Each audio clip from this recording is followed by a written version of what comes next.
Latest எபிசோடுகளை விளம்பரங்களே இல்லாமல் காணுங்கள்.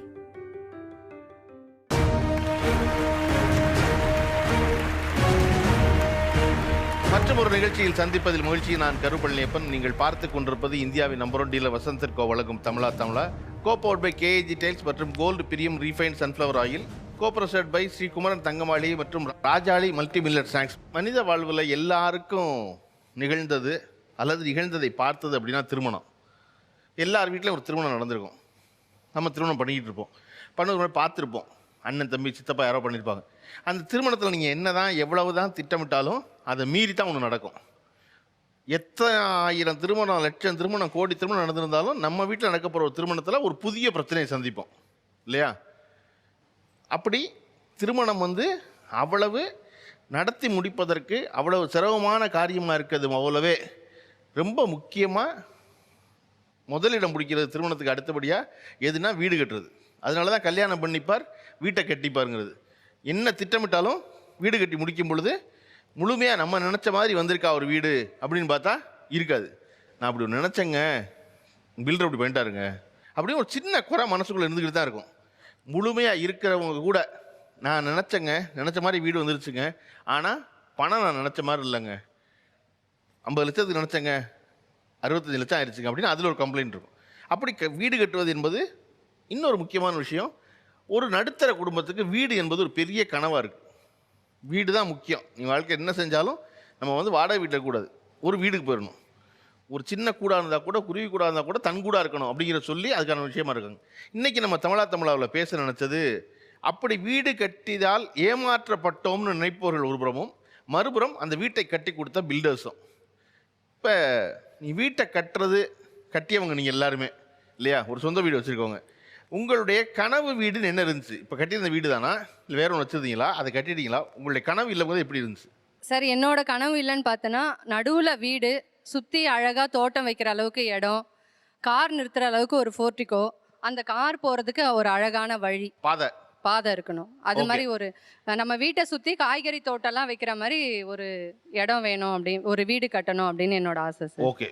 எனக்கு கிழக்கு வாசப்படி வேணும்னு சொல்லி எதிர்பார்த்தது இண்டிவிஜுவல் ஹவுஸ். நான் இருந்தது முன்னாடி ஃப்ளாட்டில் இருந்தேன். நான் இண்டிவிஜுவல் ஹவுஸ், எனக்கு கிழக்கு வாசப்படி தான் வேணும்னு இருந்தது. அதே மாதிரி எனக்கு வீடு அமைஞ்சிருச்சு. எதனால கிழக்கு வாசப்படி? எனக்கு என்ன, சூரியனோட வெளிச்சம் வீட்டுக்குள்ளே வரணும். ஏன்னா நாங்கள் இருந்த ஃப்ளாட் வெளிச்சமே வராது, இருட்டாக இருக்கணும், எப்போதுமே லைட் போட்டிருக்கணும்.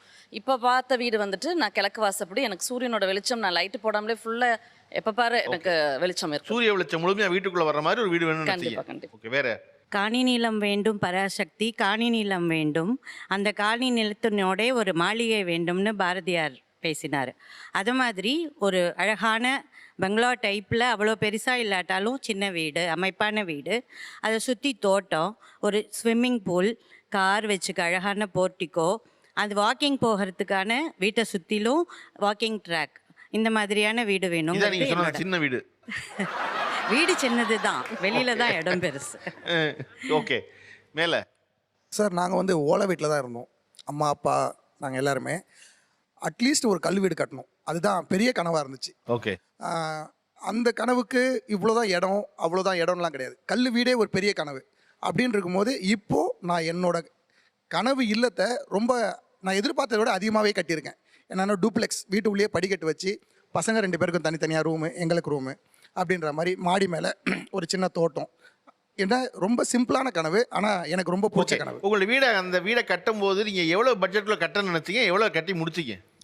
சார், 24 லட்சம் பட்ஜெட் சொன்னாங்க சார், அதாவது பில்டர்ஸ் கிட்ட போகும்போது. ஆனால் நான் கட்டி முடிச்சது 18 லட்சத்துக்கு கட்டி முடித்தேன். நீங்களே கட்டி முடிச்சிங்க? ஆமாம் சார். ஓ, அப்போ திட்டமிட்ட குறைச்சி கட்டிட்டீங்க அவங்க சொன்னதை விட? ஆமாம் சார். பில்டர்ஸ் ஒருத்தர் என்னை ஏமாற்றிட்டாரு. ஃபஸ்ட்டு இனிஷியல் அமௌண்ட்டு ஒரு 1.5 லட்ச ரூபா, அதாவது கான்ட்ராக்ட்லாம் போட்டு ஃபஸ்ட்டு இனிஷியல் அமௌண்ட் 1.5 லட்ச ரூபா கொடுத்தேன். அந்த 1.5 லட்ச ரூபாவோட போனவர் தான் அவர்கிட்ட ஒரு 3 மாதம் 4 மாதம் அலைஞ்சு. அந்த 1.5 லட்சத்தையும் சேர்த்து தான் 18 லட்சமா இல்லை சேர்க்காமையா? அந்த 1.5 லட்சம் சேர்க்காம சார். அப்போ மொத்த வீட்டுக்கு 19 லட்சம். அது ஏமாந்த பணம், செலவான பணம் இல்லை. அது ஓகே, ஆனால் அது பட்ஜெட் கொண்டு வரணும். அந்த பணத்தை எங்கே எழுதுவீங்க? அதாவது என்னன்னா, அதுக்காக ஒரு 3 மாதம் 4 மாதம் எனக்கு டைமும் வேஸ்ட் ஆச்சு. அவர் பின்னாடி அலைஞ்சு அது கிடைக்காது அப்படின்ட்டு ஆனதுக்கப்புறம் என் வீட்டை என் தம்பியை வச்சு நானே பிளான் பண்ணி தான் கட்டினேன். ஓகே அது எனக்கு கம்மியாக தான் சார் ஆச்சு. ஓகே, உங்க வீட்டை எவ்வளவு உள்ள கட்டணும்னு நினைச்சீங்க, கடைசி எவ்வளவு கட்டி முடிஞ்சுச்சு கீழே விடுங்க. ஆக்சுவலாக நாங்கள் வீடு கட்டி 4 இயர்ஸ் ஆயிடுச்சு. நாங்கள் ஃபஸ்ட்டு பில்டர்ஸ் கிட்ட தான் ஃபஸ்ட்டு பிளானிங் கேட்டோம். அவங்க பார்த்தீங்கன்னா 30 லேக் கிட்ட சொல்லியிருந்தாங்க. ஆனால் அதுக்கப்புறம் வந்து ரிலேட்டிவ்ஸ்லேயே இந்த கொத்தனா சித்தால் அவங்க இருக்காங்களே மேஸ்திரி அவங்களெல்லாம் வச்சு நாங்கள் பிளானிங் பண்ணி முடிச்சது பார்த்தீங்கன்னா 20 லேக் வந்தது. 20 lakhsல முடிச்சிங்களா? ஸோ எங்களுக்கு வந்து சேவிங்ஸ் பார்த்தீங்கன்னா 10 லேக் சேவிங்ஸ். ஸோ இதில் ஓகே, நான் வந்து 22 லட்சத்துக்கு பிளான் பண்ணி எஸ்டிமேட் கொடுத்தாங்க சார். 22 lakhs 22 lakhs எனக்கு பிளான் பண்ணாங்க. நாங்கள் எனக்கு கேட்டது மாதிரி பண்ணி தரேன்னு எல்லாம் சொல்லியிருந்தாங்க. பட் எனக்கு வந்து 20 அவங்க வந்து சொன்னது மாதிரி பண்ணும்போது ஃபாஸ்ட்டாக நல்லா பண்ணாங்க, எல்லாம் கொண்டு வந்தாங்க. கடைசியில் ஃபினிஷிங்கில் வந்து அவங்க நிப்பாட்டாங்க. ஃபினிஷிங்கில் நிப்பாட்டிட்டு திருப்பி வந்து டிமாண்ட் பண்ண ஆரம்பிச்சிட்டாங்க. இன்னொரு 5 lakhs வேணுங்கன்ட்டாங்க. நாங்கள் எல்லாமே A to Z எழுதி சைன் வாங்கி தான் பண்ணியிருந்தோம். ஆனால் அவங்க லேட் பண்ணுறாங்க, அங்கே வேலை இருக்குது இங்கே இருக்குது லேட் பண்ணிட்டாங்க. திருப்பி அவங்க 1 lakh மட்டும் தான் கொடுக்க முடியாது. 21 lakhs கொடுத்தாச்சு. 1 lakh மட்டும் நிப்பாட்டி வச்சுருந்தோம். நாங்கள் எங்கள் அக்ரிமெண்ட் வந்து கீ இந்த பிளானில் இந்த மாதிரி டிசைனில் பண்ணி கொடுத்த பிற்பாடு தான் நாங்கள் கீ கொடுக்கும்போது மீதி காசு கொடுக்க கேட்டிருந்தோம். அவங்க வந்து அப்படி பண்ணலை. நான் கிச்சனில் இந்த மாதிரி வாஸ்து ஈஸ்ட் சைடு வரணும்னு சொல்லி கேட்டிருந்தோம். என்ட்ரன்ஸ் மாற்றி கேட்டிருந்தோம். இதாவது அக்ரிமெண்ட்டில் சைன்லாம் இருக்குது. ஆனால் பட்டு நாங்கள் ஒன்றும் ஃபைட் பண்ண முடியல. ஃபீல்டிங் ஃபஸ்ட்டு ஏற்றும் போது சரன்னு ஏற்றிருந்தாங்க. அப்படி இது பண்ணும்போது தான் மாற்றிட்டாங்க. ஓகே, கீழே விடுங்க. சார் என்னோடய கனவு இல்லத்தில் நான் சொல்லிட்டு இருந்தேன் இல்லையா, அது வந்து 1150 ஸ்கொயர் ஃபுட்டு 3 bedroom ஃப்ளாட். அது வந்து அவங்க கன்ஸ்ட்ரக்ஷன் பண்ணும்போது 42 lakhs சொன்னாங்க. கடைசியில் அந்த டெலிவரி கரெக்டாக கொடுக்கல. அதனால் அந்த காஸ்ட் எஸ்கலேஷன் ஆகி கரெக்டாக 50 லட்சத்தில் முடிஞ்சுது. அதனால் அதனோட ரா மெட்டீரியல் சிமெண்ட் எல்லாமே ஏறினதுனால அதே நேரத்தில் முடிச்சிருந்தா எனக்கு 42 lakhs முடிஞ்சிருக்கும். அப்புறம் 50 lakhs கொடுத்து தான் நான் அங்கே போனிச்சது. 8 lakhs புரட்டி கொடுத்தேன். இவர் சொன்னார் இல்லையா, முதல்ல அவங்க ஆரம்பத்தில் என்னென்னா நான் ஒரு பட்ஜெட் சொல்கிறாங்க, கடைசியில் வேறு ஒரு இடத்துல கொண்டு வந்து முடிச்சிடுறாங்க. அதை வந்து சரசரன்னு கட்டுவாங்க காசு கொடுத்தே இருக்க வரைக்கும். ஆனால் கடைசியில் அந்த பட்ஜெட் முடிய போகும்போது வேலை நிப்பாட்டிடுவாங்க. இப்படி தொடர்ச்சியாக நீங்கள் சந்திக்கிற வேறு கம்ப்ளைண்ட் தான் அவங்க மேலே வைக்கிற அலிகேஷன் என்ன வைக்கிறாங்கன்னு நினைக்கிறீங்க சார்? இப்போ நாங்கள் ஒரு கன்ஸ்ட்ரக்ஷன் ஆரம்பிக்கும் போதே கிளைண்ட்டுக்கிட்ட ஒரு பிளானை போட்டு கொடுக்குறோம். பிளானை போட்டு கொடுத்துட்டு அதுக்கு ஒரு ஸ்பெசிஃபிகேஷனும் கொடுக்குறோம், என்னென்னலாம் பண்ண போகிறோன்றது. அதுக்கப்புறம் அதுக்கு எஸ்டிமேட் கொடுத்துட்றோம். ஸ்பெசிஃபிகேஷனாக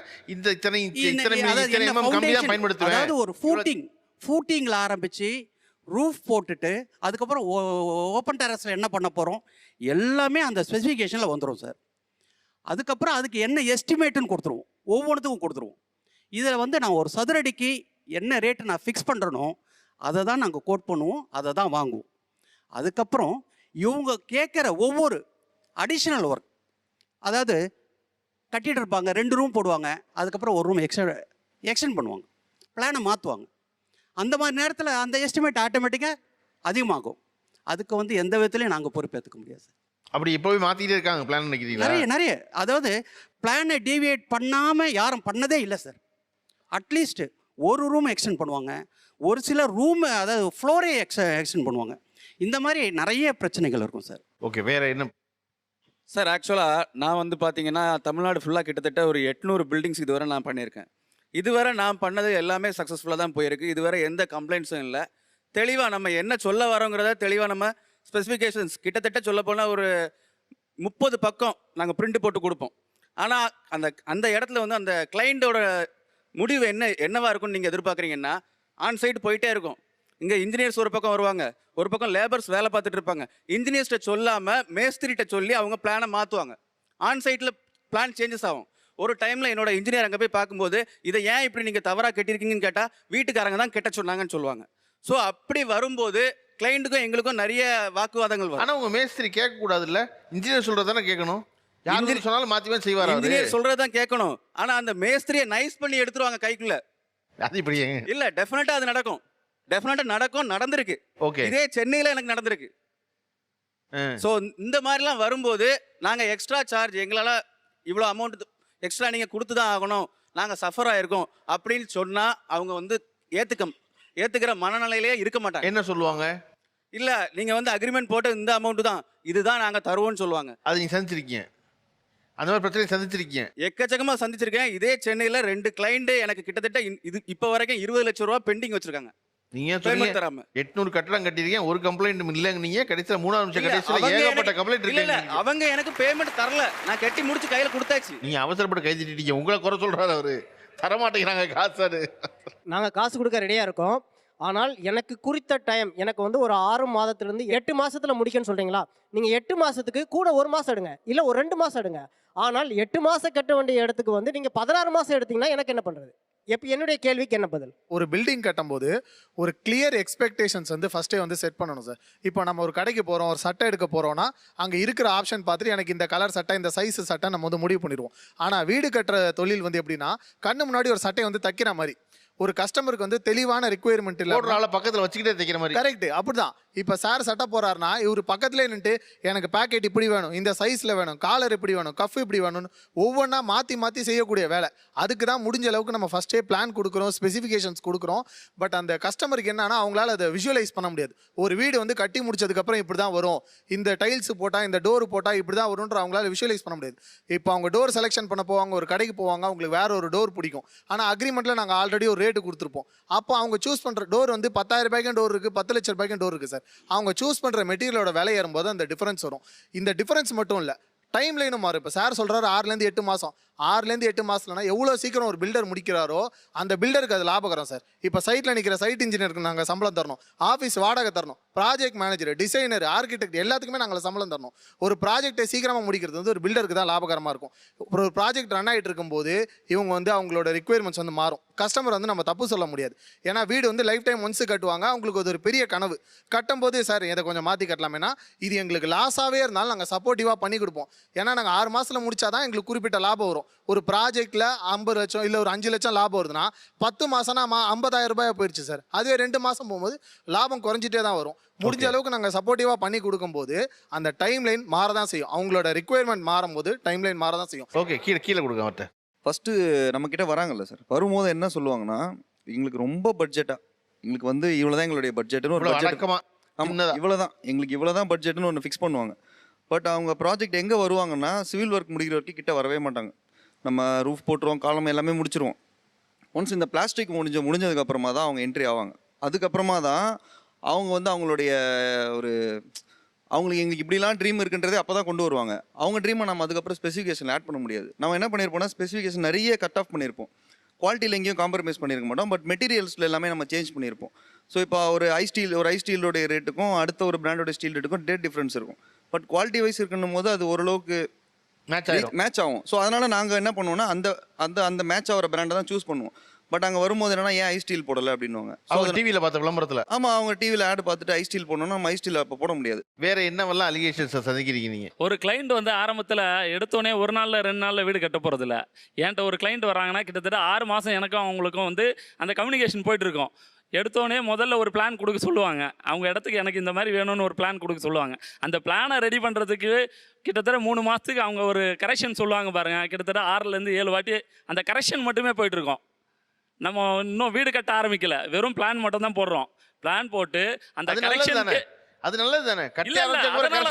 இல்ல சார், அதனால தான் வீடு கட்டும்போது கரெக்டா இருக்கணும்ன்றதுக்காக தான் இந்த புரிதல் வந்து கரெக்டா இருக்கும். ஓகே, மேல மேல மேல கொடுங்க. வேற என்ன சார் அவர் சொன்னார் இல்லைங்க சார், மேஸ்திரி வந்து இவங்க சொல்றத கேட்க மாட்டாங்க, ஹவுஸ் ஓனர் சொல்றத தான் கேட்பாங்க அப்படின்னு. பில்டர்ஸ் கிட்ட விட்டதுக்கு அப்புறம் நம்ம போய் அங்க நின்னா நம்மள ஹவுஸ் ஓனர்னே அவர் மதிக்கவே மாட்டார். பில்டர்ஸ் இதை தான் சொன்னார், நான் இதை தான் செய்வேன் அப்படின்ற மாதிரி தான் சார் பேசுவார். அதனால காலதாமதம் ஆகிறது இல்லை. இவங்க என்ன பண்ணுவாங்க அப்படின்னா, நம்ம கிட்ட வந்து 1,70,000 ரூபாய்க்கு ஒரு சதுரம் பேசுறாங்க அப்படின்னா இன்னொருத்தர்கிட்ட 2 லட்சம் ரூபாய்க்கு பேசிடுவாங்க. அவங்களோட ஒர்க்கை தான் ஃபஸ்ட்டு ஃபினிஷ் பண்ணுறதுக்கு பார்ப்பாங்க. நம்மளோட ஒர்க்கை வந்து கொஞ்சம் லேட் பண்ணுறதுக்கு தான் பார்ப்பாங்க. ஏன்னா அந்த ப்ராஜெக்ட் வந்து அவங்க கையை விட்டு போயிடக்கூடாது. அதில் 2 லட்ச ரூபாய் வருது, ஆனால் இவங்க 1,70,000 தான் பேசியிருக்காங்கன்னு சொல்லிட்டு அவங்களோட ஒர்க்கை முடிக்கிறதுக்கு தான் ஃபர்ஸ்ட் இம்ப்ரெஷன் கொடுக்குறாங்க. சார் இப்போ ஒரு 6 மாதத்துலேருந்து 8 மாதம் ஒரு ப்ராஜெக்ட் முடிக்கணும் நம்ம டைம் லைன் சொல்கிறோம் அப்படின்னா, இப்போ நான் பண்ணுறதுல எப்படி பண்ணுறேன் அப்படின்னா, நான் லேட் பண்ணால் மாதம் வந்து ஒரு மாதம் இப்போ நான் லேட் பண்ணுறேன்னா 25,000 நான் வந்து அவங்களுக்கு கொடுத்துருவேன். இப்போ நான் லேட் பண்ணுறேன், ஒரு மாதம் நான் லேட் பண்ணுறேன், அவங்க பணம் கொடுக்குறாங்க, நான் லேட் பண்ணுறேன் அப்படின்னா 25,000 எக்ஸ்ட்ரா நான் அவங்களுக்கு கொடுத்துருவேன். என்னோட ப்ராஃபிட்லேருந்து நான் அவங்களுக்கு கொடுத்துருவேன். 20,000 என்ன கணக்கு? அது என்ன 20,000 கணக்கு? ஜஸ்ட் என்னுடைய ஒரு இது சார். இப்போ ஒரு ப்ராஜெக்ட் பேசுகிறோம், ஒரு 10 லட்ச ரூபா பேசுகிறோம் அப்படின்னா என்னோட லாபம் 10% இருக்குது அப்படின்னா, ஸோ நான் லேட் பண்ணுற மாதம் நான் லேட் பண்ணிட்டே போனால் என்னோட ப்ராஃபிட்டே போயிடும் இல்லையா? ஓகே, அந்த மாதிரி நான் ஒரு என்னுடைய அக்ரிமெண்ட்டில் அந்த மாதிரி ஒரு பாயிண்ட் நான் போட்டிருக்கேன். ஸோ லேட் பண்ணாமல் முடிச்சு கொடுத்தா தான் எனக்கு அந்த ப்ராஃபிட் நிற்கும். பொதுவாகவே வீடு கட்டுவது என்பது குறித்த காலத்துக்குள் முடிவது என்பது ரொம்ப அரிது தான். சொன்ன நேரத்தில் முடியாமல் இருக்கக்கான காரணம் பணம் கொடுப்பதை தவிர வேற என்ன? இது முழுக்க முழுக்க லேபரை நம்பின தொழில். அதனால அவங்களோட பார்ட்டு தான் இதில் அதிகமாக இருக்குதுங்க சார். அதுதான் லேட் ஆகுதே தவிர இது நாங்கள் லேட் பண்ணணுன்றது எங்களுக்கு அவசியமே கிடையாது. இல்லை, இப்போ லேபருங்கிறது வந்து என்னைக்காவது ஒரு நாளைக்கு கூப்பிடுறோம் அப்படின்னா அன்னைக்கு வந்து வேலைக்கு ஆள் கிடைக்கலாம் சொல்ல புரியுது. நீங்கள் ஒரு நிறுவனமாக வச்சு நடத்திக்கிட்டு இருக்கும்போது உங்கள்கிட்ட ஒரு செட் ஆஃப் லேபர்ஸ் இருப்பாங்கல்ல, இருக்காங்க, ரெகுலராக இருக்காங்க. ஒரு சைட்டில் ஒரு லேபரை விடும்போது நம்ம ஆல்ரெடி விட்டோம்னா அந்த லேபர் அந்த வேலையோட கண்டினியூட்டி மாறிடும். அந்த பர்டிகுலர் லேபர் வந்தால் தான் அந்த கண்டினியூட்டி சரியாக போகுன்றனால அவங்களுக்காக நாங்கள் வெயிட் பண்ணுறதுல கொஞ்சம் லேட் ஆகும். ஒரு சைட்டில் ஒரு கார்பெண்டர் விட்டீங்கன்னா வேற ஒரு கார்பெண்டர் கொண்டு அங்கே விட மாட்டீங்க, அந்த அந்த வேலை சரியாக வராதுங்க. அக்ரிமெண்ட்ல யாருமே கரெக்டாக மென்ஷன் பண்ணுறது இல்லை சார். நாங்கள் இந்த சிமெண்ட் தான் யூஸ் பண்ணுறோம், இந்த டைல்ஸ் தான் யூஸ் பண்ணுறோம், இந்த பைப் தான் யூஸ் பண்ணுறோன்னு சொல்லிட்டு கரெக்டாக போடுறதில்ல. நான் எனக்கு நேராக நடந்தது தான் சொல்கிறேன், எனக்கு நடந்ததாக சொல்கிறேன். இதை மென்ஷன் பண்ணுங்கன்னா நீங்கள் கேட்கும்போது பார்த்துக்கலாம், நம்ம எடுக்கும்போது பார்த்துக்கலாம். எடுக்கும்போது நீங்கள் தானே கூட வரீங்க. இது என்ன பண்ணாலும் நீங்க எங்க கூட தானே வர போறீங்க. டைல்ஸ் எடுக்கும்போது நீங்க தான் வர போறீங்க, டோரும் நீங்க தான் செலக்ட் பண்ண போறீங்கன்னு சொல்லிட்டு அந்த ரிலேஷன்ஸ்ல நீங்க ஓடணும் விருப்பப்படல, அவங்களே ஓடிவாங்கன்னு கூப்பிடுறாங்க. ஆமா அவங்க தான் சொல்றாங்க நீங்க தானே கூட வர போறீங்க, அப்ப எடுத்துக்கலாம் அப்படின்னு சொல்லிட்டு மேஸ்திரி என்னன்னா நம்மளுக்கு கூட இருந்து ஒன்னு சொல்லுவாரு.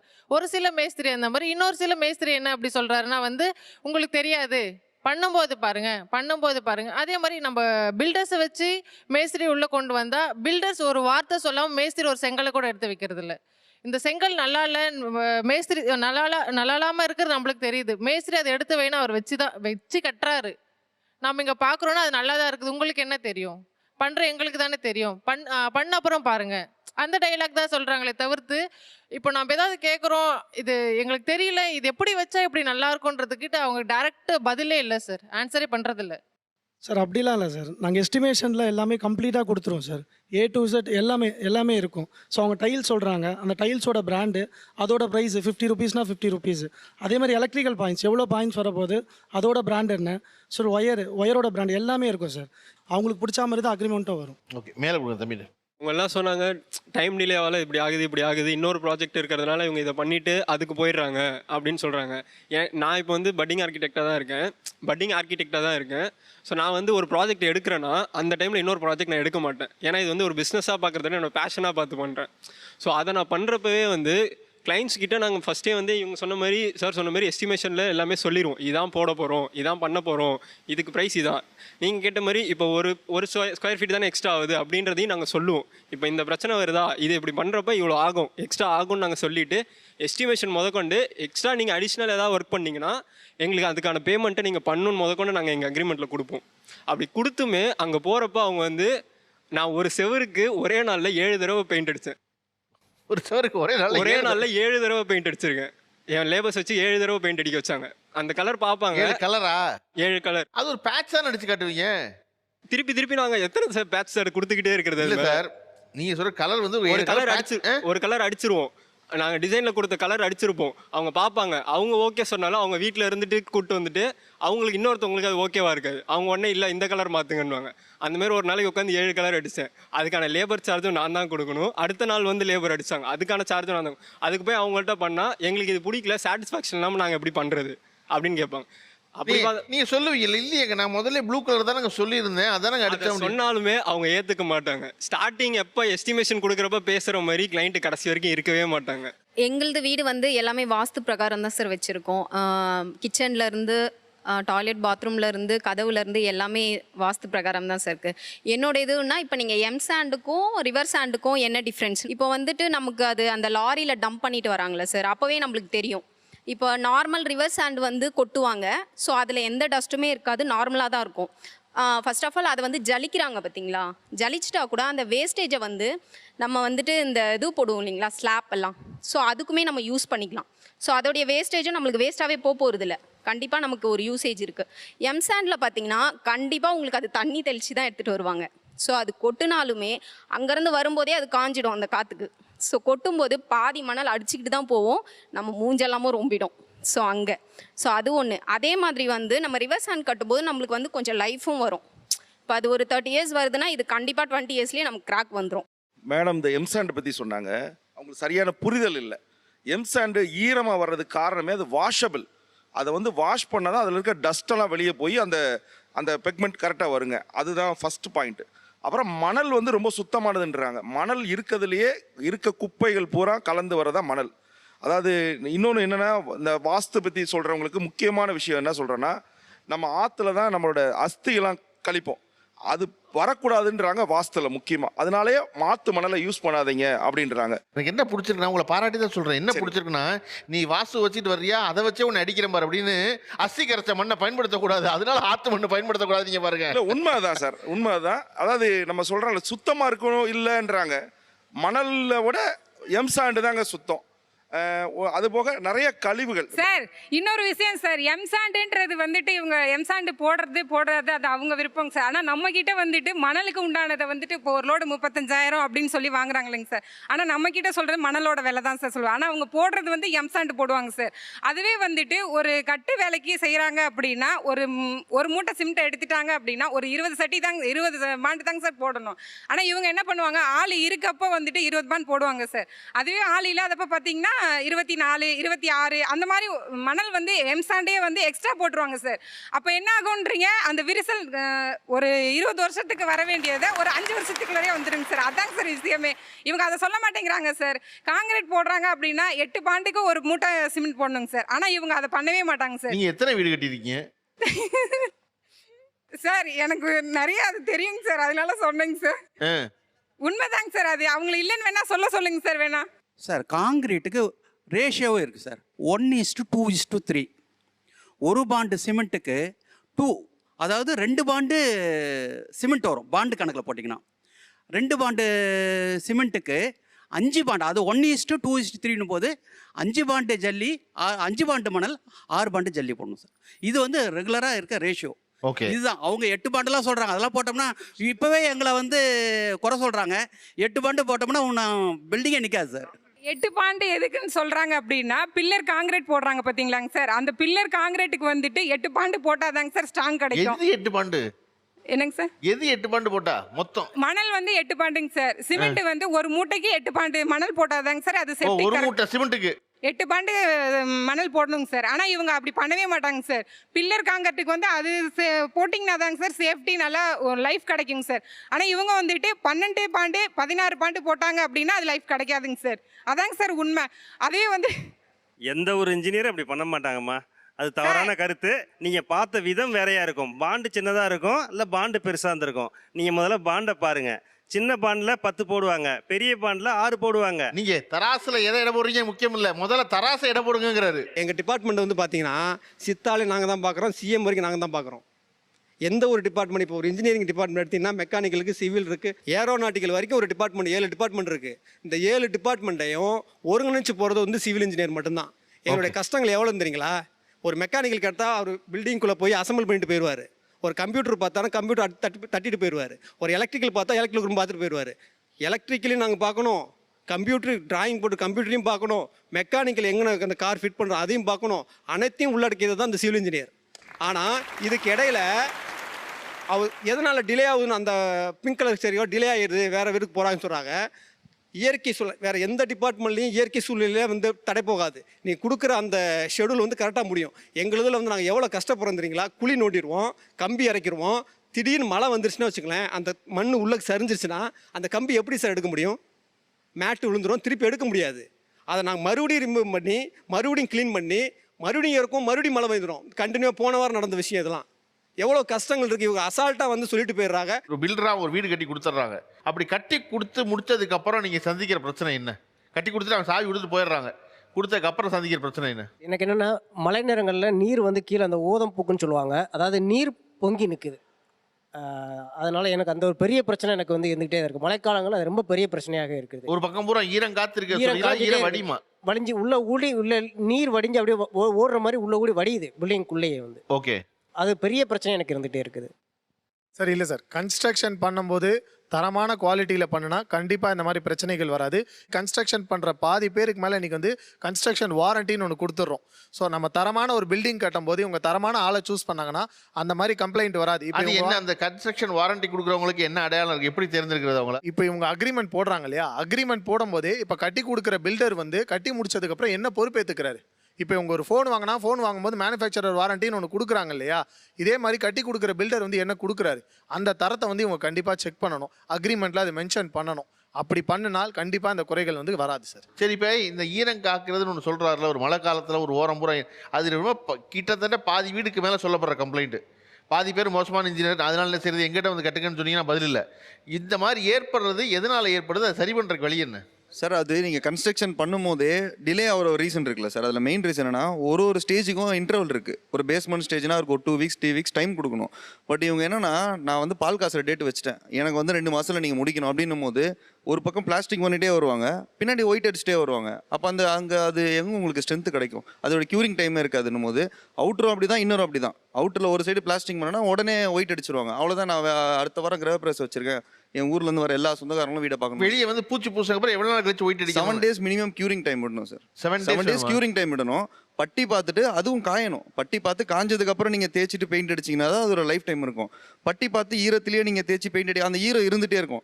எப்போ உங்களுக்கு காய ஆரம்பினா, ஒன்ஸ் வெயில் அடிக்க காய ஆரம்பிக்கும், உள்ளே இருக்க ஈரம் ஃபுல்லாக உறிஞ்சுமோ உங்களுக்கு பெயிண்ட். அதனால தான் புது வீட்லேயே பெயிண்ட் வரதுக்கான ரீசன் அதுதான். அதுக்கான டைம் டியூரேஷன் வந்து நம்ம கொடுக்கணும், கொடுத்தோம்னா அது கரெக்டாக வரும். சரி, ஓகே, இதெல்லாம் கொடுக்கல, இவர் சொன்ன ஒரு பிரச்சனை ஆயிடுச்சு, அது எப்படி சரி பண்ணுறது? வாட்டர் ப்ரூஃபிங் தான் பண்ணணும் சார்.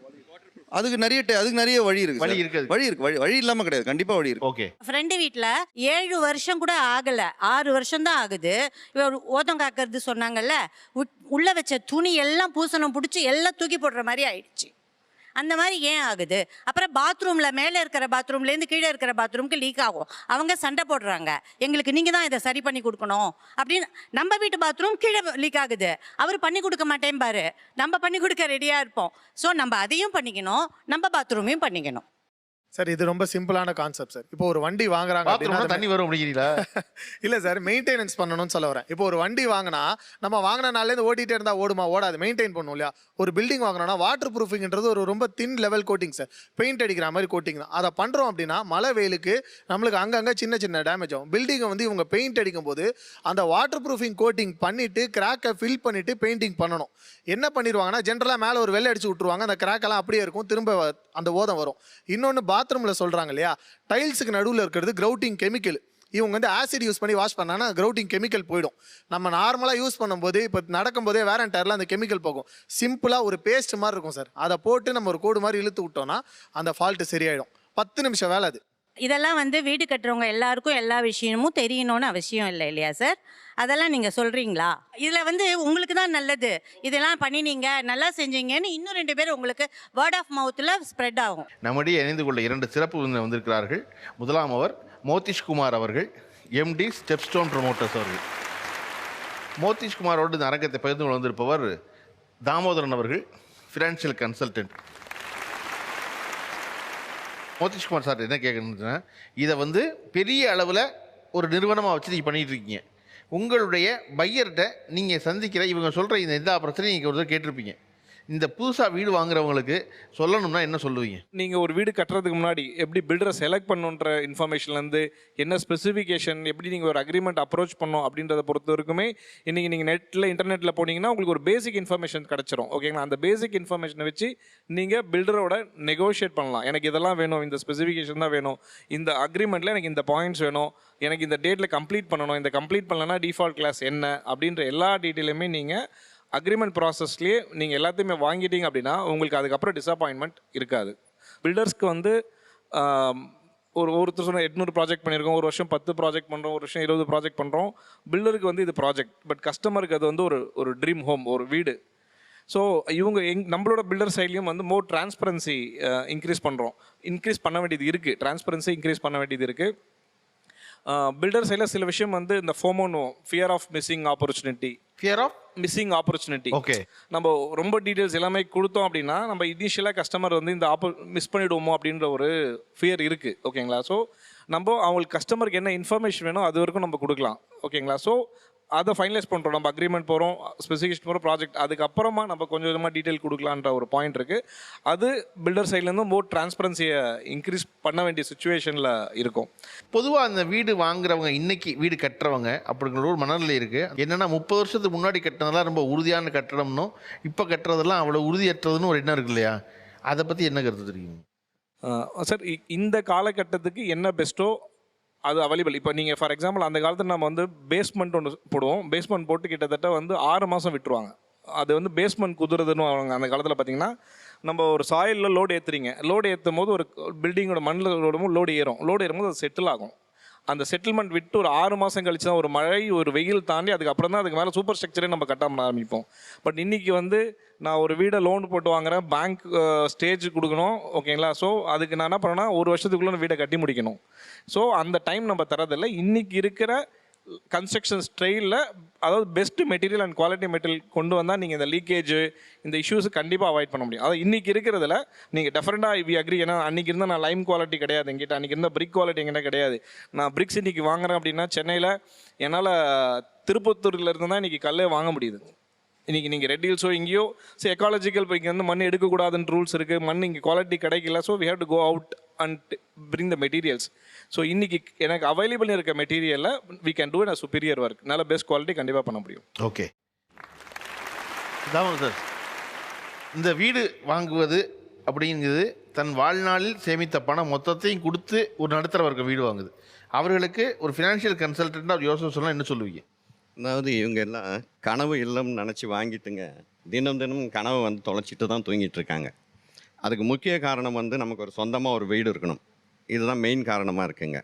ஒரு காலத்தில் நீங்கள் கூட இப்போ சொன்னீங்க 30 வருஷத்துக்கு முன்னாடி இருந்த விஷயம் உண்மை கலந்த பொய்யாக இருந்ததுங்க. இப்போது பொய் கலந்த உண்மையாக மாறிப்போச்சு. வியாபாரம்ன்றது அப்படி தான் இருக்குங்க. அதுக்கு முன்னாடி நமக்கு வீடு வாங்குகிற வாய்ப்பும் வசதியும் வந்துருச்சான்னு பார்க்கணும் ஃபஸ்ட்டு. ஏன்னா வீடு வாங்கும்போது நம்மளோட பணம் 60-70% நம்ம கையில் இருக்கணுங்க. மீதி ஒரு 30% இருந்தால் தான் உங்களோட ஃபேமிலி வந்து கம்ஃபர்டபுளாக மாறி போயிட்டுருக்குவாங்க. நீங்கள் லோன் கொடுக்குறாங்கன்னு சொல்லிட்டு 90% லோன் வாங்கிட்டிங்கன்னா அவங்களுக்கும் தெரியுங்க நீங்கள் லோனில் தான் வாங்கியிருக்கீங்கன்றது. இன்னொரு முக்கியமான விஷயம் பார்க்கணுங்க. அந்த ஃபோர்ஸ் எங்கேருந்து வருது? யாரோ வீடு கட்டுறார், அவர் வீடு கட்டுறார், இவர் வீடு கட்டுறார், நம்ம ஒன்று வாங்கியே ஆகணுன்றதுனால நீங்கள் எதையெல்லாம் இழக்கிறீங்கன்னா ஒரு லோன் வாங்கும்போது கண்டிப்பாக இப்போ எந்த அட்மாஸ்பியரில் இருக்கீங்களோ அதை விட்டு நீங்கள் தாண்ட வேண்டிய சூழலுக்கு போகிறீங்க. இங்கே இருக்கிற வசதி மாறும்போது உங்களோட பசங்களோட படிப்பு மாறுதுங்க. அதே மாதிரி ஒரு வீடு கட்டணம் நீங்கள் முடிவு பண்ணிட்டீங்கன்னா என்ன பட்ஜெட் போடுறீங்களோ அதிலிருந்துங்க குறைஞ்சது ஒரு 20-25% உங்கள்கிட்ட எக்ஸஸாக இருக்கணும். ஏன்னா இந்த வாஸ்துன்னு ஒரு சிஸ்டம் வந்ததுக்கப்புறம் எல்லாரோட பிரச்சனையும் 20% இன்க்ரீஸ் ஆகிடுச்சிங்க. இன்க்ரீஸ் ஆகிருக்குங்க. பில்டர்ஸோட பெரிய ப்ராப்ளம் அதுங்க. கட்டி முடிச்சிருப்பாங்க, உடனே இதெல்லாங்க மாற்றுங்க. ப்ராப்ளம் இருக்குது. ஆனால் இவங்க வாஸ்துவாக வச்சு லாஸ் பண்ணிக்கிறாங்க. அவங்க என்ன பண்ணுறாங்கன்னா இவங்களோட பலவீனத்தை பணமாக பார்க்குறாங்க. என்னென்னா அவங்க சொல்கிறது வந்து என்னென்னா எப்போவுமே வந்துங்க குவாலிட்டி குவாலிட்டி குவாலிட்டி குவாலிட்டி ஒன்றுமே இல்லைங்க. குவாலிட்டி என்ன இருக்குது? மண்ணில் கட்டின வீட்டில் இது வரைக்கும் விரிசல் வரல. இன்றைக்கி எத்தனை பில்டர்ஸ் நீங்கள் கட்டி உங்கள் வீட்டில் விரிசல் வராத வீட்டை நீங்கள் கட்டி கொடுத்தான்னு சொல்லுங்கள் பார்க்கலாம். யாராவது இங்கே உங்கள் வீடை கட்டினவங்க பில்டர்ஸை யாராவது உங்களுக்கு இன்னொரு ரெஃபரன்ஸ் கொடுத்துருப்பாங்கன்னு சொல்லுங்கள் பார்க்கலாம். வாய்ப்பே இல்லை. என்ன காரணம்னு பார்த்தீங்கன்னா உள்ளே வரும்போது பில்டரும் சரி இவங்களும் சரி, நான் அண்ணன் மாறிங்க தங்கச்சி மாறிங்க, நீங்கள் உள்ளே வரீங்க, இவங்களும் அதே கும்பலில் தான் இருக்காங்க. ஆனால் அந்த வீடு முடியும் போது உங்கள் 2 பேருக்குள்ளே இருக்கிற விரோதம் வேறு யாருக்குமே உருவாகிறது இல்லைங்க. அதுக்கு அடிப்படை காரணம் என்ன? ஒரு டாக்டர், ஒரு வக்கீல், எனக்கு பிரச்சனைன்னா நான் மாற்றிக்கலாங்க. ஏதோ ஒரு ப்ராப்ளம், நான் ஒரு டாக்டர்கிட்ட போகிறேன், வக்கீல்கிட்ட போகிறேன், நான் மாற்றிக்கலாம். பட் உங்கள்கிட்ட நான் அக்ரிமெண்ட் போட்டு ஒரு ஸ்டேஜுக்கு அப்புறம் உங்களை மாற்ற முடியாது. ஏன்னா உங்களுக்கு பில்டர்ஸோட அசோசியேஷன் இருக்குது. நான் அதை மீறி வெளியே வந்தேன்னா நான் டபுள் தி சார்ஜ் கொடுத்து தான் என்னோடய வீட்டை ஃபினிஷ் பண்ணணும். அப்போ நான் வந்து உள்ளே சிக்கியாச்சு. அப்போது நான் என்ன பண்ணணும்? முடிச்சு தான் ஆகணுங்க. எல்லா பில்டர்ஸையும் நான் சேர்த்து சொல்லுங்க. பில்டர்ஸோட சின்ன பில்டர்ஸ் இருக்காங்க, பெரிய பில்டர்ஸ் இருக்காங்க. அப்போது அந்த டிலே ஆக ஆக என்ன ஆகுன்னா காஸ்ட் இன்க்ரீஸ் ஆகினே வருங்க. அந்த காஸ்ட் இன்க்ரீஸ் ஆகும்போது கண்டிப்பாக நீங்கள் அதை பணமாக பார்க்குறீங்க. அப்போ இவங்க வீடு கட்டணும்னு முடிவு பண்ணால் சொந்தமாக பணம் இருக்கணும். 70% பணத்தை கையில் வச்சுக்கிட்டு வீடு வாங்கினீங்கன்னா இன்னும் சௌகரியங்க. நீங்கள் எதுக்கு இங்கே கடன் வாங்கிட்டு இன்றைக்கி இருக்கிற சூழலில் இவங்களுக்கு தெரியும், பில்டர்ஸுக்கு தெரியுங்க. நிறைய பேர் வந்து இந்த ஐடி பீப்புள்ஸ் எல்லாம் ஒரு 10,000-20,000 பேமெண்ட் டிக்ரீஸ் ஆகுனா ஃபஸ்ட்டு டிசைட் பண்ணுறது வந்துங்க வீடுங்க. இன்றைக்கி எத்தனை வீடு தெரியுங்களா ஆக்ஷனில் இருக்குது? மெயின் காரணம் ஜாப் போயிடுதுங்க. இருக்கா இல்லையா? எத்தனை வீடு போகுதுங்க, கட்ட முடியாது. அப்போது யாருக்கு நஷ்டம்? இஎம்ஐ ஒரு பக்கம் கட்டியாச்சுங்க, ப்ளஸ் வந்து இந்த பக்கம் ஒரு நஷ்டம். அப்போது சொந்த வீடுன்னும் போது நம்மக்கிட்ட பணம் இருக்கணும். இன்றைக்கி ஒன்றும் கேகே நகரில் தமிழ்நாடு ஹவுசிங் போர்டு வந்து எம்ஐஜி ஃப்ளாட் ஹெச்ஏஜி ஃப்ளாட் எல்லாமே கட்டிகிட்டு இருக்காங்க. அந்த இடத்துல அவங்க கட்டிக்கிட்டு இருக்கிற அந்த ரேட்டை பாருங்கள், ஒரு ப்ரைவேட் கன்ஸ்ட்ரக்ஷன் பக்கத்தில் நடக்குதுங்க, 100% கூட இருக்குங்க. இப்போ நீங்கள் வந்து தொடர்ச்சியாக அந்த தொழில் பண்ணிட்டு இருக்கீங்களா? இப்போ இவர் சொல்கிறது எல்லாமும் பாசிபிள் தானா? அப்படி தான் நடக்குதா? இல்லை சார், கண்டிப்பாக இல்லை.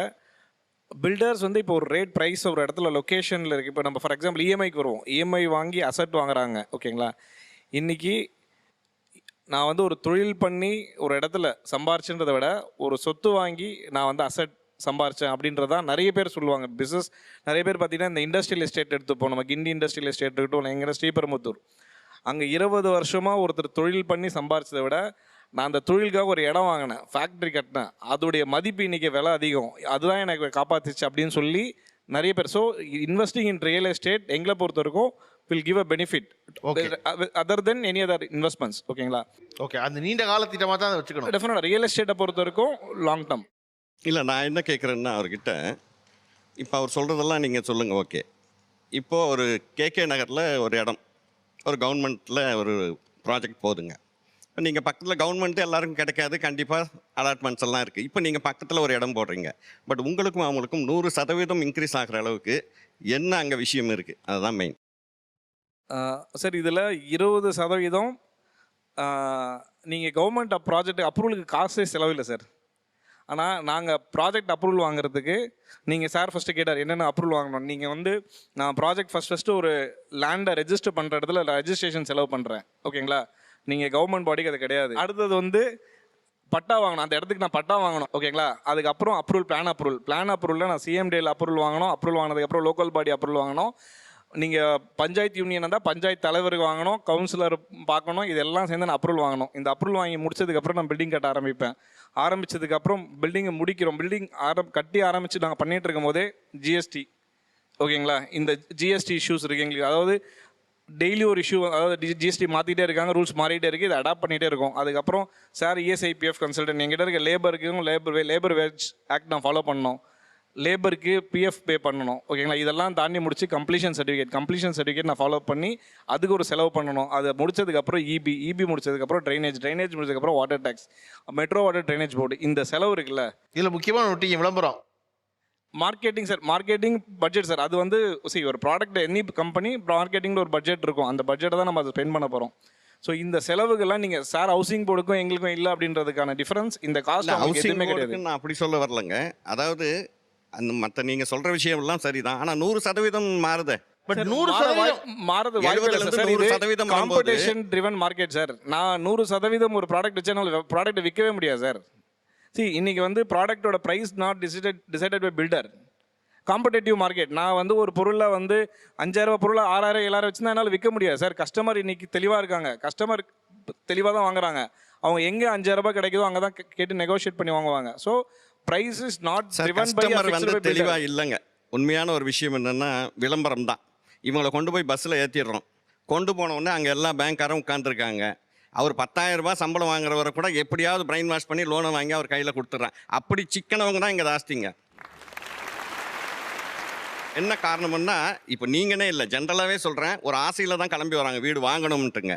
அந்த ஒரு ஆசை வந்து சரியான இந்த நேரம் சரியான அவங்க யோசிக்க மாட்டேன்றாங்க. ஆனால் சரியில்லை, நிச்சயமா சரியில்லை, நிச்சயமா அது சரி கிடையாது. மாசம் 20,000 சம்பாரிச்சா முதல்ல வீடு வாங்கணும்னு சொல்லி கிளம்பி போய் லோனை போடாதீங்க கூடாது. கண்டிப்பாக அதையே தான் நம்ம சொல்கிறோம். இஎம்ஐ சிஸ்டத்தை வந்து நம்ம சொல்லும் போதே அதை தான் சொல்கிறோம். நீங்கள் இப்போது இஎம்ஐ போட்டுட்டு நம்ம எங்கேயோ போய் உட்காந்துக்கிட்டு அதை கட்டிக்கிட்டு இருந்தாலும் என்ன பிரயோஜனம்? யாருக்கோ நம்ம ஒரு வருமானத்தை கொடுத்துக்கிட்டு இருக்கோம், நீங்கள் திரும்பி வாடகை வீட்டில் தான் இருக்கீங்க.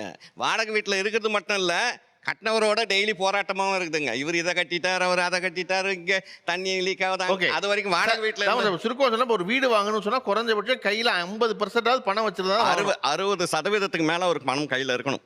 ஓகே, இருந்தால் தான் வீடு வாங்க. ஓகே, இப்போ தொடர்ச்சியாக நம்ம வந்து வீடு கட்டுவதில் உள்ள சிக்கல்களும் கட்டி கொடுப்பதில் உள்ள சிக்கல்களும் பேசிட்டே இருந்தோம். அது வந்து ரொம்ப தாமோதரன் பேசியது அவரளவில் சரி இல்லையா, மோதிஷ்குமார் பேசுவது அவரளவில் சரி, வியாபாரமாக அப்படித்தான் தனித்தனியாக பார்த்துடும். ஆனால் மொத்தமாக தாமோதர் சொல்கிற ஒரு விஷயம் ரொம்ப பிடிச்சி, டாக்டரை நீங்கள் நம்புறீங்கல்ல, லாயரை நம்புறீங்கல்ல, அப்படி இன்ஜினியரையும் நம்புங்க அப்படின்னு சொன்னால் அப்படி நம்ப முடியாது. காரணம், அங்கே மாத்திர ஆப்ஷன் இருக்குது, இங்கே மாத்திர ஆப்ஷன் இல்லை. பாதி கட்டடம் எழும்பி நின்றோம், அது உங்களுக்கும் நல்லா தெரியும், மாற்றிடவே முடியாதுங்கிறது தெரியும். அவர்கள் ஒன்று சொல்லத்தான் சொல்லுவாங்க, ஒன்று செய்யத்தான் சொல்லுவாங்க. அவர் 10 விஷயம் கேட்பாங்க, அதில் 4 சரியானதான் இருக்கும்ல. காது கொடுத்து கேட்குறீங்களாங்கிறத அவங்க முதல்ல முக்கியமாக கேட்பாங்க. நான் சொல்கிறது ஒரு லிசன் பண்ணுங்களேன். அவருக்கு சொன்ன கிளே சாயில் டெஸ்ட்டுக்கு அப்புறம் அந்த வீடு இறங்கிருச்சு, நான் கட்டாதீங்கன்னு சொல்கிறேன், ஆனாலும் சொல்கிறாருன்னு சொன்னால், இல்லை இப்படியான ஒரு வீட்டை கட்ட மாட்டேன்னு சொல்லி எந்த பில்டரும் வந்தால் சொல்லவே மாட்டேங்கிறீங்க. அவங்க சொல்லுவாங்க, ஆனால் கட்டி கொடுத்துருவாங்க. அப்ரூவல் இருக்காதுங்க, பரவாயில்ல நான் வாங்கிக்கிறேன்னு சொல்லுவாங்க, கட்டி கொடுத்துருவாங்க. அப்படின்னா அது முதல்ல செய்ய வேண்டியது கட்ட மாட்டோம்னு சொல்கிறது. எனக்கு தம்பி சொல்ல ரொம்ப பிடிச்சிருந்துச்சு. ஏன்னா நான் வாரண்டி கொடுக்குறேன்னு சொல்கிறேன், நான் அந்த உத்தரவாதம் கொடுக்குறேன்னு சொல்கிறேன். அப்படி அந்த உத்தரவாதத்தை கொடுத்தீங்கன்னா அந்த நம்பிக்கையை பெற்ற முடியும். இவர்கள் பக்கம் இருக்கிற சிக்கல் என்ன அப்படின்னா, இவர்கள் நம்மளை ஏமாற்ற தான் வர்றாங்கங்கிற முடிவோடு அணுகிறது இல்லையா? அப்படி இப்படி வருவாங்க. ஆரம்பிக்கும் போது நமக்கு தான் எல்லாம் தெரியுமே அப்படின்னு நினச்சி ஆரம்பிக்கும் போது, ஆக்சுவலாக நீங்கள் வீடு கட்டுறதை பற்றி ஆரம்பிக்கிறீங்கல்ல, பேச ஆரம்பித்தோன்னே அவங்களுக்கு தெரிஞ்சிடும் உங்களுக்கு ஒன்றும் தெரியாதுன்னு. ஆனால் அவங்க என்ன சொல்லுவாங்கன்னா, அடா அம்மா பரவாயில்லையம்மா, நீயே நல்லா பாண்டு கணக்கெல்லாம் சொல்கிறியம்மா, சரிம்மா நாளைக்கு போது ₹1,00,000 கொடுத்துருவான்னு வாங்கிடுவாங்க. இங்கே எல்லாம் தெரிஞ்சதா பேசுகிறது தான் உள்ள சிக்கல். சொன்ன உடனே அவளுக்கு தெரிஞ்சிடும் ஒன்றும் தெரியாதுன்னு. நீங்கள் சொன்ன நான் சார் சொன்னார்ல, ஐயா அந்த கணக்கெல்லாம் சும்மா இப்படிலாம் போட்டால் கட்டணம் வரவே வராதுன்னு. இது இங்கே சொல்கிறாரு. அவர்கிட்ட நேரடியாக கட்டணம் கட்ட போனீங்கன்னா, அப்புறமா பேசுகிறீங்கன்னு, ஒன்றும் பிரச்சனை இல்லை, உனக்கு இன்னும் ₹2,00,000 குறைச்சி கொடுத்தலாம் கூப்பிட்டு அவருக்கு நல்லா தெரியும் சாருக்கு. தங்கச்சிக்கு ஒன்றும் தெரியல, தங்கச்சியை வச்சு செய்கிறோம் நம்ம இப்போ அப்படின்னு. நம்ம முதல்ல இவ்வளவு தெரியும்னு சொல்ல வேண்டியது இல்லை இல்லையா? கரெக்டு தானே? நம்ம ஏன் எல்லாத்தையும் சொல்கிறோம் வீடுகளை பற்றி? ஒரு வீடு கட்ட விரும்பணும் இல்லையா? இப்போ இது எந்த புள்ளியில் இதெல்லாம் சரியாக சேரும்? ஒரு பில்டர் தன்னை ஏமாத்தலை அல்லது நம்ம ஏமாற்றப்படலை அப்படிங்கிற எந்த புள்ளியில் சேரும் அப்படின்னா, அவர் சொன்ன மாதிரி தயவு செஞ்சு கடனுக்கு, குறிப்பாக 90% கடனுக்கு வீடு கட்டுவதோ வாங்குவதோங்கிற வேலையை செய்யவே செய்யாதீங்க. ஒரு நாள் செய்யாதீங்க. காரணம், நீங்கள் விரும்பின ஒரு விஷயத்தை செய்ய முடியாது. அவர்கள் நினச்சிக்குவாங்க நீ கடன் வாங்கி தானே கொடுக்குறீங்கன்னு.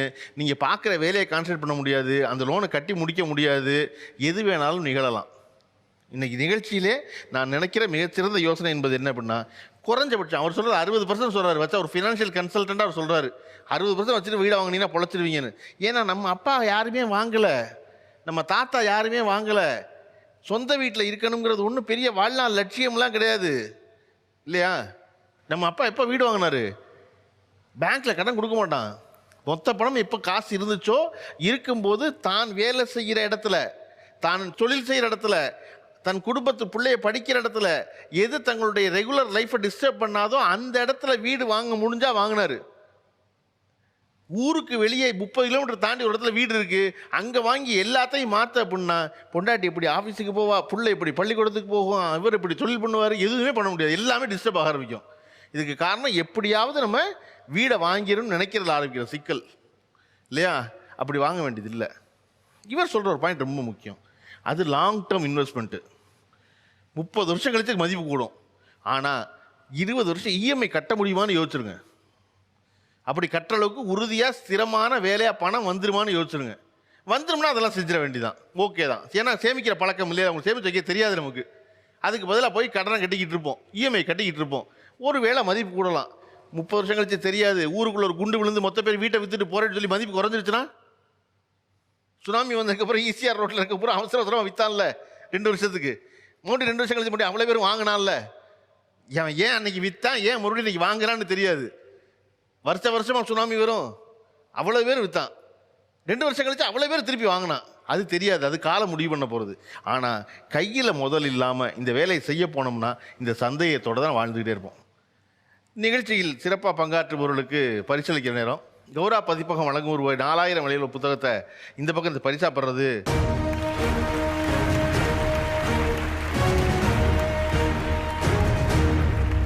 கௌரா பதிப்பகம் வழங்கும் புத்தக பரிசை இந்த பகிர்ந்து பெறவங்க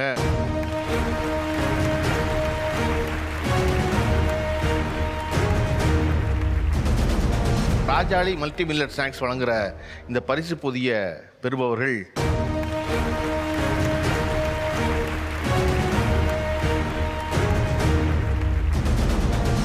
கேஏஜி டைல்ஸ் வழங்கும் ரூபாய் 5000 மதிப்புள்ள பொருளை பரிசாக பெறுறது